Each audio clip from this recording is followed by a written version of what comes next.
once again YouTube. This is Frightmare 100 and we're on to day 19 of the 30-day horror challenge, and today we are to look at our favourite use of gore in a horror film. I had to think a little bit about this one. I didn't want to just go with Gore's film. I don't think that's what the question is asking. I wanted to look at the best use of gore. Saying that, I did want to mention a couple of films. Brain Dead, which for a long time was considered at least the bloodiest film or the goriest film ever made. It's a fantastic film, love it. And Reanimator, which has some great gore in it as well. But I thought I'd try and look at this from a slightly different angle. So what I've done is I've gone with a particular director. And the guy I'm going with is David Cronenberg. You're all going to know the guy. He's also known as the Baron of Blood, born in Toronto, Canada in 1943.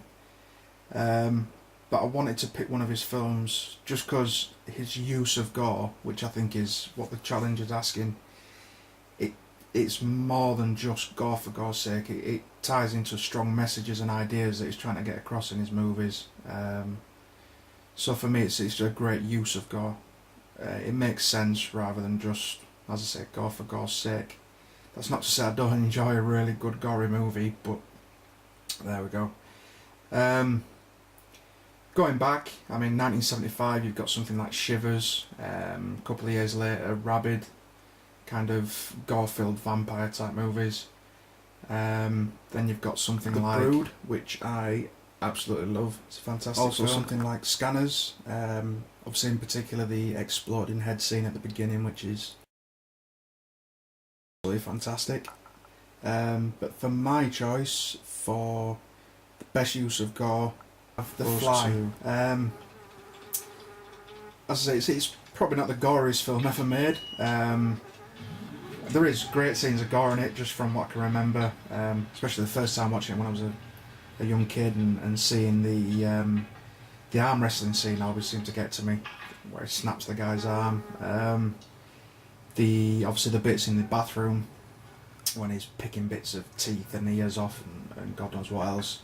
And then towards the end when the guy has his arm vomited on, and yeah, so I mean there is some really cool gory scenes in there, but it's more than that. It's a very intelligent film about love and just loads of great issues, just more than just gore, to be honest with you. Saying that, I mean the special effects, which were mainly created by Chris Wallace, who went on to direct the follow-up to this, they still look great. They've aged really well, which shows what a great job he did. Yeah, I mean the relationship between Jeff Goldblum's character Seth Brundle and Gina Davis as Veronica Quaife is what really makes the film. I mean it's believable, touching, which then when the gory stuff, the gory transformation and everything happens, it's more than just sickly and gross, but it actually makes you feel something for the character, and it's pretty gut-wrenching. So yeah, I mean that's how I interpret it. The best use of gore, not necessarily the goriest, but I think it actually, the film justifies the gore in this one. So that's my pick for day 19 of the 30-day horror challenge. What I believe is a great use of gore.